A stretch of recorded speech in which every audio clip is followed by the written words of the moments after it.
Greetings, comic book friends. Welcome to another edition of Tales from the Vault.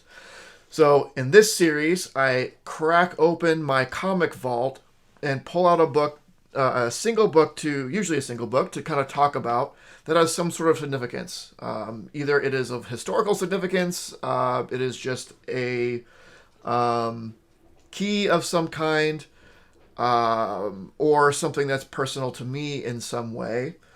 Usually all of them are personal to me in some way, but just a little bit of story about the book, about its history or its meaning to me. This book, it is a key, but it's not a bad key. But in this case, significance is not about it being a key. So this is Amazing Spider-Man number 194. It is the first appearance of Black Cat. It is in a fairly respectable grade of a 9.2. So what is important about this book? What about, this isn't the biggest key that I have, obviously. It isn't the smallest key that I have. What makes this particularly important, especially to make a video on it? Well, without this book, I probably would not be a comic book presser. Obviously, there is a story behind this. But it is specifically this book that started me on my pressing journey. So, a long time ago, I had picked up this book, and I don't even remember where.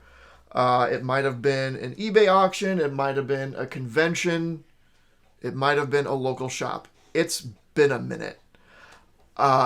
But I picked it up, and I thought it was in really good shape.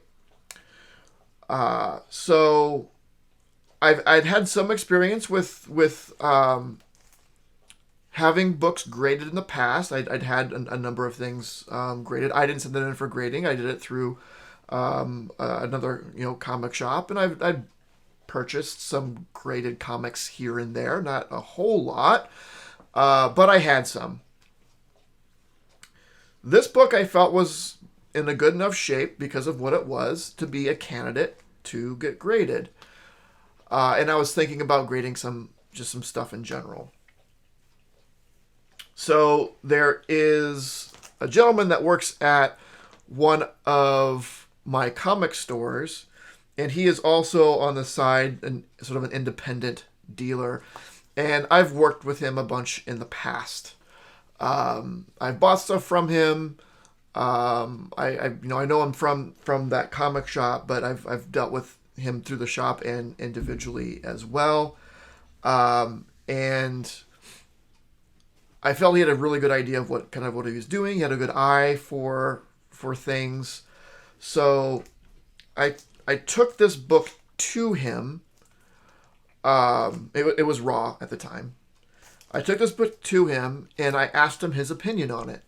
I obviously I didn't get it from that store or for him, because I remember I specifically took it in to him to take a look at. And I asked him what he think the grade would be, and that I was thinking about having it graded. And he looked it over. He's like, "Yeah, it's not a bad book. It's in decent shape." And then he said, I bet it could be improved a lot with a press. And this was the first I'd kind of heard about this.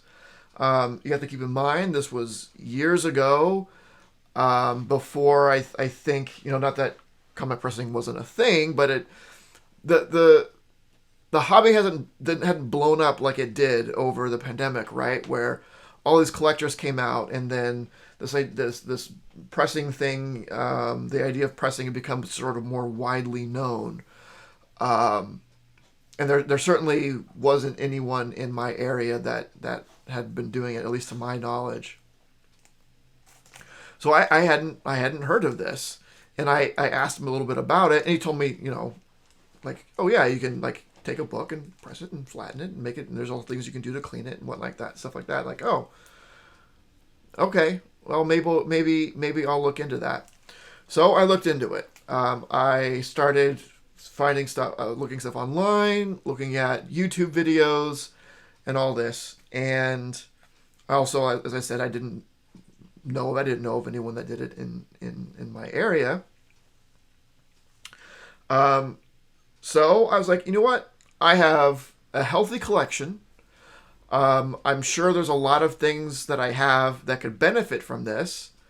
I do kind of want to start grading stuff more. Let me give this thing a shot. And that is what started me down the path of, again, looking at videos, getting books, then getting all the materials, buying a bunch of practice books and doing my stuff on them, and then doing stuff for myself. I did some stuff for some friends, and later on, eventually, as the hobby started to explode a little bit, I'm like, I've been doing this for a bit. I think I'm decent at it. I've done a lot of my stuff. Let's see what's out there. Let's open up a business, and then the rest is history. But none of that would have happened if it wasn't for this book, Amazing Spider-Man 194, first appearance of Black Cat.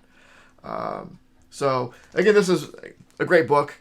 It's usually not on the level of what I do for this. I usually bring out the pretty big guns for this, unless there's a personal story behind it. And this is definitely one of those personal stories and I think it turned out pretty good. Obviously I didn't jump right into pressing a book like this. I did go through a lot of practice. I did a lot of lesser books and so on. And ending up with a book from 1979 as a 9.2, I'm pretty happy with. And it was probably one of the first ones that I did like for myself and sent in that I was real serious about. And looking at it even now, I think I did a pretty good job. I think when I had it before I worked on it, it was probably in, if I remember correctly, we had estimated around the 7.5 to 8 area, somewhere around there. So there was room for improvement for sure. So I can tell why right away is like, you want to clean and press this before you get it sent in. If I remember correctly, there's a lot of cleaning to be done on the back and a lot of stuff that could be pressed out. So it was a really good candidate. So I'm glad I brought it into him. I'm glad I got that advice to start me on this journey, and here I am today. And it's doing finding something that I love to do, and love to be able to improve my own collection and improve the collection of others, and make some good connections and good friends along the way. So owe it all to this. But that is it. That is it for this Tales from the Vault. Let me know what you think. When did you first hear about pressing? And have you looked into doing it yourself? I know I've met with customers that have said that, like, they've looked into it and like it looks like way too much. I'm like, look, I get it. That's why there's people like me out there, because it is a huge investment of money and time and all and risk and all this stuff. So I understand why not everyone just does it. I'm in a situation where like a better situation than others, I think, that I was able to take this skill on, just with like having the time and whatnot. Not having a family, I think, is really the big thing that holds a lot of people back, understandably.